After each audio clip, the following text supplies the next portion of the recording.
Joke lang. I think, wala naman pong perfect na human being or superhuman na kaya mong gawin lahat.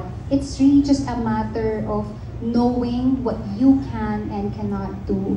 It's also about being intentional with what you're doing. Kasi that's where you put your energy in or your energy too. So it's about being intentional and just having the wisdom to know kung ano yung gusto mong gawin, kaya mong gawin, at hindi mo kayang gawin. And for me, it's also parang an endless pursuit for passions.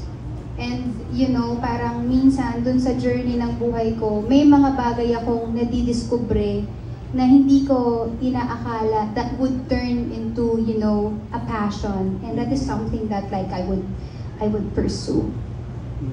And it's so nice that this channel is not self-serving. Kasi it's not just about you, it's also the people you're with, the people you work with, and the community that you want to serve. And you mentioned that JSM stands for Journey, Stories, and More. Siguro ang question ko na lang, since this is not just about you, you have your co-host here as well.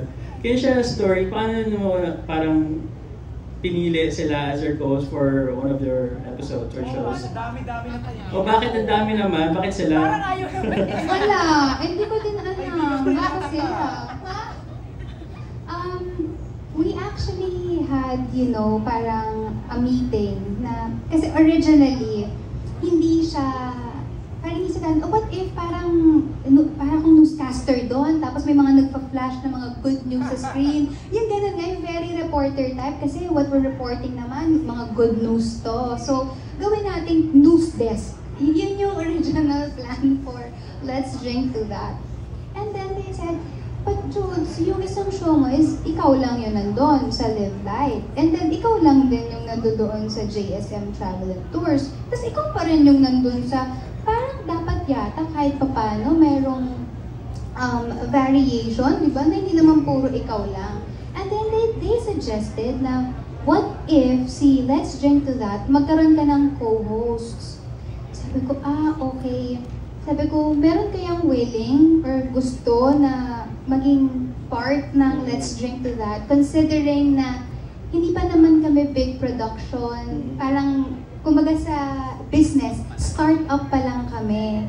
And of course, we're working on a budget here, so maraming mga considerations, ganyan. And then, it was actually the team who parang list down people, and then we try to narrow down choices, and then, I said, bakit hindi si Gina? Hindi si Gina and si AC. But then I said, can you ask them first if it's going to be okay with them to be a part of Let's Drink to That?